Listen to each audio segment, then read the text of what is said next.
Olá, leitores de ficção cristã, sejam bem-vindos de volta ao meu canal. Aqui quem vos fala é a Patty Miller, escritora de ficção cristã e também divulgadora de ficção cristã. Aqui nesse canal, então, a gente fala de ficção cristã o tempo todo. Se você gosta desse gênero, só chegar, porque aqui além de ter dicas, tem muitas novidades sobre a ficção cristã, sobre tudo que está acontecendo. Inclusive, me segue lá no Instagram, Travessa do Devaneio, deixar aqui, para não perder nenhuma novidade sobre o meu lançamento, que logo vem aí. E eu não vejo a hora de falar tudo sobre esse livro que vai ser lançado por uma das maiores editoras cristãs do Brasil, a Mundo Cristão. Inclusive, Mundo Cristão, love you. Gente, sério, tô muito feliz por essa bênção, essa coisa incrível que eu não sei nem como descrever. E eu espero muito que vocês se alegrem comigo e que gostem muito da história, que em breve eu vou contar todos os detalhes para vocês. Mas no vídeo de hoje eu não vou falar sobre o meu próximo livro. Eu quero falar, na verdade, sobre responder algumas perguntas que vocês me enviaram na caixinha que eu deixei lá no Instagram. A respeito do último vídeo que eu tinha feito, né, falando sobre a minha conversão um pouquinho e também sobre como foi que eu iniciei na jornada de ser uma escritora de ficção cristã. E vocês me enviaram perguntas e hoje eu vou respondê-las. A primeira pergunta que eu vou responder é: qual foi o primeiro livro que te inspirou a escrever ficção cristã? Bom, quem assistiu o vídeo sabe que a minha caminhada, né, com a minha descoberta com a ficção cristã foi por conta da Robin Jones Moon, que é uma autora norte-americana, e ela escreveu uma das maiores séries, assim, adolescentes para o público cristão que eu conheço, né? Que é a série Chris, e também depois a série Selena e a série Kate. E eu tava pesquisando um belo dia na internet, né? Garimpando na internet em busca de livros para cristãos, e eu encontrei essa série e comecei a ler. E aí foi que eu acabei fazendo uma amizade no meio do caminho, e essa pessoa me inspirou, e eu não vou falar quem é, tem que assistir o outro vídeo, tá? Essa pessoa me inspirou a também começar a escrever, e com isso abriu aí toda uma porta da ficção cristã. Inclusive eu tava aqui pensando, né, olha só que coisa mais doida, né? Que bênção, na verdade. Porque quando eu queria ler ficção cristã, eu tive que garimpar a internet em busca de livros até conseguir encontrar. E hoje em dia a gente tem a facilidade, né? Tem perfis gigantescos falando de ficção cristã, muitos influenciadores também. Você está aqui no meu canal assistindo um vídeo e eu tô falando sobre ficção cristã. Se isso não é incrível, gente, sério, não sei. É maravilhoso. O pessoal que tá chegando agora, né? Os adolescentes, quem tá se convertendo agora e quer ler, né, livros cristãos de ficção, tem variedade, né? Tem para todos os gostos, tem para todos os gêneros. Naquela época já era, né, era um pouco mais escasso, né? A gente tinha a Robin, tinha a Alicia, que é uma autora brasileira, né? Mas as Crônicas de Nárnia, né?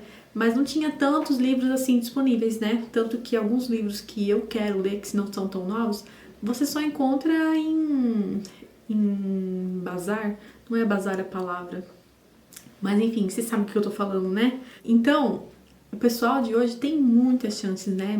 É muito abençoado, porque pode encontrar os livros com facilidade, coisa que a gente, né, se você é da mesma época que eu e queria ler ficção cristã, a gente não tinha essa facilidade, né? Então, eu vou dizer que, assim, o primeiro livro que me inspirou a escrever ficção cristã foi a série Chris, né? Promessa de Verão, acho que é o nome do livro 1, né? Da série Chris. Vamos dizer que foi esse que abriu aí as portas da ficção cristã na minha vida. Agora vamos para a próxima pergunta. Como você se sentiu quando começou a escrever os livros? Qual foi o sentimento? Na verdade, sim. Um sentimento, eu acho que é pouco para descrever, né? Foram muitos sentimentos, na verdade. Eu senti um pouco de insegurança, mas também fui muito encorajada por essa minha amiga, né? Pra quem não assistiu o vídeo anterior, eu comecei a escrever um livro com ela e a gente dividia, né, os capítulos, e isso me motivou muito, assim, porque ela me encorajava muito e ela me ensinava muito durante a escrita. Então eu escrevia alguma coisa, ela falou assim: olha, aqui eu acho melhor fazer dessa forma porque vai funcionar melhor. Então eu fui aprendendo com ela. E fui tomando gosto. Então, o sentimento que eu diria era assim, como embarcar numa aventura, assim, sabe? Aquele frio na barriga de será que eu tô fazendo certo? E também aquela alegria de você estar numa jornada fantástica, de você olhar pro lado e você ver coisas mágicas acontecendo, porque pra mim a escrita é muito mágica, assim, sabe? Uma magia, assim, de alegria, sabe? Um sentimento gostoso, uma coisa muito boa. Pra mim, a escrita, ela é, assim, fantástica. Muito bom você ter essa oportunidade de colocar, assim, imagens que tá na sua mente. Você tem uma história na sua cabeça e você transcrever isso pro papel e outras pessoas vão ler e vão se identificar. Fenomenal, fantástico, gente. Olha, sinceramente, muito bom. Então, além do sentimento de insegurança, eu também tinha esse sentimento, assim, de empolgação, assim, sabe? De aonde é que será que isso vai parar? Quem será que vai ler esse livro? Eu sonhava muito, assim, imaginava o dia que eu estaria numa livraria autografando livros. Isso ainda não aconteceu, mas está tão perto de acontecer, sabe? Né, com o meu próximo lançamento. Então é muito empolgante, é muito. Dá até assim um friozinho na barriga. E sério, eu amo escrever. Vamos para a próxima pergunta agora. Você já leu algo que não gostou?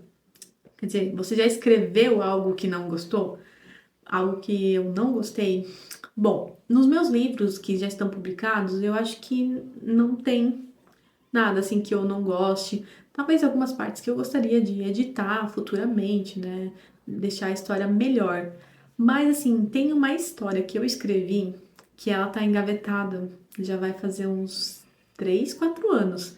Porque eu escrevi ela participando daquele desafio do NaNoWriMo. Não sei se todo mundo é familiarizado com o termo, mas é um desafio muito famoso lá na gringa, que acontece no mês de novembro. E aí você tem que escrever 50 mil palavras durante esse mês, que é mais ou menos a quantidade de palavras que um romance tem. E aí você escreve só no mês de novembro, você se prepara o ano inteiro e escreve em novembro. Mas o meu problema foi justamente esse, eu não me preparei. Eu queria sair de um bloqueio criativo que eu tava e eu queria escrever. Só que quando eu me forcei a escrever 50 mil palavras em um mês, assim, acabou que eu afundei ainda mais no bloqueio criativo. E esse arquivo dessa história, até hoje, eu nunca mais nem abri ele. Eu nem sei onde é que tá, pra ser sincera, esse arquivo, onde é que eu salvei ele, mas eu simplesmente não consigo, não. Eu lembro da história, eu sei exatamente o que acontece com ela. A minha personagem, ela era uma editora super bem sucedida, ela morava fora do Brasil e ela tinha, assim, uma carreira incrível, mas ela acabou se afastando dos caminhos do Senhor. E aí eu começo contando a história desse retorno dela para o Brasil e por que ela tá retornando. E aí ela conhece uma pessoa nesse caminho que vai ajudar ela aí num grande desafio que ela tem pela frente por conta desse retorno. E, enfim, é uma história, eu gosto da história, assim. O problema é que eu acho que o bloqueio que eu tinha foi todo canalizado ali naquela história. E foi muito intenso, sabe? 50 mil palavras no mês é algo muito intenso, principalmente se você não tem um planejamento, né? E eu não tinha um planejamento, eu não sabia para onde a história estava caminhando. E o final, eu não gosto do final daquela história. Então, para mim, aquele livro foi um processo bom, me mostrou que eu sou capaz de escrever, de ter uma disciplina, mas ao mesmo tempo foi muito difícil escrever essa história. E ela é mais dramática também, acho que isso acaba somando para isso. E quem sabe um dia, né, eu edite esse livro e coloque ele aí pra ver o mundo, né? É uma história legal, assim, é uma história bem impactante. Aí, teve uma pessoa também que mandou uma pergunta aqui nos comentários no último vídeo, perguntando como escrever uma história bem desenvolvida ou como desenvolver bem uma história, algo assim. Mas eu tenho alguns conselhos sobre isso, algumas dicas, na verdade. E eu acho, justamente, a gente já falou um pouquinho, né, aqui do meu bloqueio, né, por não ter uma história, uma preparação, né, antes de escrever 50 mil palavras. E eu acho que uma das questões é essa, sabe? Você ter uma escaleta, você preparar a sua ideia antes de começar a escrever. e se familiarizando com os personagens, com o que você quer escrever, eu acho que é um passo importante, assim. Muitas pessoas vão falar assim, ah, mas eu sou um escritor jardineiro, né? Que é aquele escritor que sabe para onde a história vai indo, mas tá indo, mas como vai chegar até lá, ele vai descobrir no caminho, né? E tem o escritor arquiteto, que é aquele que tem uma escaleta, que tem um planejamento, tem tudo detalhado, né? Hoje em dia, eu sou a junção dos dois. Eu tenho o planejamento das histórias que eu quero escrever, mas também me permito, no meio do caminho, fazer aí um canteiro especial ali, plantar umas plantinhas no cantinho. Eu consigo fazer jardinagem mesmo tendo uma escaleta. E eu acho que a escaleta, ela faz toda a diferença na escrita. E não precisa ser uma escaleta super bem elaborada, como tem modelos na internet. Você pode fazer uma escaleta que funcione para você. Para mim, a escaleta que funciona é um texto corrido, assim, de várias páginas, onde eu jogo a ideia, tudo que vai acontecendo, e aí depois eu consigo separar, né, por capítulos, né, pelas ideias. Mas existem escaletas que você separa por cena no seu livro, né? Você tem que encontrar um jeito que funcione para você, mas eu acho importante ter um planejamento que vai facilitar a sua vida e vai facilitar você também a desenvolver a sua história. E outro ponto também que eu acho importante é você descobrir qual gênero que você mais se identifica, né? Talvez isso te ajude também a escrever uma história bem desenvolvida, porque você vai se familiarizando com aquele gênero, né? É uma fantasia, então você tem uma construção de mundo. É um romance, então você já tem aí alguns tropos, né, que te ajudam também. Enfim, são todas as coisas que você precisa ir somando. Mas eu também digo que algo bem importante, se não talvez o mais importante, é você ler bons livros, ler livros clássicos, ler livros que estão bem avaliados. E eu não digo ler qualquer livro, leia bons livros, livros que estão sendo comentados, livros que estão em alta aí, né, por críticos que fazem boas resenhas sobre esses livros, que aí você consegue ver o que está sendo escrito, o que está sendo falado, o que funciona. Porque se um livro está sendo bem falado, ou por exemplo um clássico, né, não é clássico à toa, né, tem um motivo para ele ser clássico. Então você consegue aí pegar referências para construir aí você ter um background, né? Você ter um pacotinho de ideias, um pacotinho de referências para te ajudar a escrever também. Eu acho importante. E aliás, não existe escritor que não seja leitor, né? É muito difícil você desejar escrever e não ter o hábito da leitura na sua vida. É bem difícil. Até porque o hábito da leitura também acrescenta outro fator que vai te ajudar a desenvolver melhor as suas histórias, que é aí um vocabulário melhorado, né? Você tem aí mais palavras, você conhece mais palavras, sabe como usar essas palavras, e isso vai te ajudar na hora de desenvolver a sua história. E eu acredito que seja isso, gente. Se vocês quiserem deixar mais comentários aqui também falando como desenvolver uma história no ponto de vista de vocês, fiquem à vontade.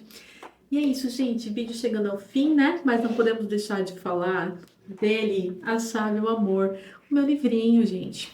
Maravilhoso, um conto que eu escrevi para garotas cristãs, tá? E que estão esperando no Senhor. Então, ele é um livro para meninas e adolescentes que estão esperando em Deus, que aí tem o seu coração aí, o desejo de conhecer um príncipe encantado, enfim, de se relacionar com alguém, mas ainda estão no período da espera. Esse livro é perfeito para você que está nesse período, e ele é inspirado na parábola do filho pródigo e na princesa e o sapo. Muito bom, gente, tá? Não é porque eu que escrevi. Brincadeira, ele é bom mesmo, tá? Sério. E também tem Memórias de Papel Timbrado, o livro Eu Beijo em Cena, que são outros livros que eu escrevi, que vocês também podem conhecer. Todos ficção cristã, para um público aí. Esse daqui é mais 10 e os outros são mais 12 e mais 13, mais ou menos aí nessa faixa. E é isso, pessoal. No vídeo de hoje, né? Tomando meu chá. Está chovendo, então talvez vocês tenham aí no fundo um ASMR de chuva. E o galo do vizinho também vai aparecer por aí, tá bom, gente? Mas é isso. Deixem aqui nos comentários o que vocês querem ver aqui no meu canal. Não esquece de deixar seu joinha, de se inscrever aqui no canal também, comentar o que vocês querem ver, o que vocês querem que eu mostre na minha estante, talvez. E é isso, pessoal.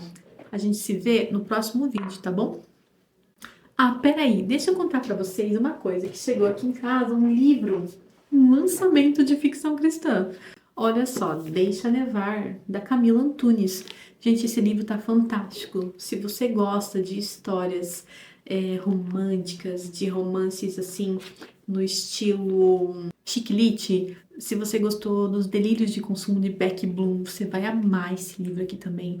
Ele é muito bom, bem estilo de comédia romântica mesmo, assim. Você vai sorrir, você vai se emocionar e você vai viajar para o Rio de Janeiro, numa praia rosa. E vai chegar um momento assim que eles vão ter que dividir uma casa e só tem uma cama. E o que é que eles vão fazer, sendo que eles são crentes? Então é isso, gente. Deixa Levar é um livro perfeito para você que gosta de comédias românticas e que, enfim, quer entender por que tem um título chamado Deixa Nevar se a história se passa no Rio de Janeiro. Fica o questionamento, tá? E não é uma fantasia. E é isso, gente. Por hoje é isso. Então, Deus abençoe vocês. A gente se vê no próximo vídeo.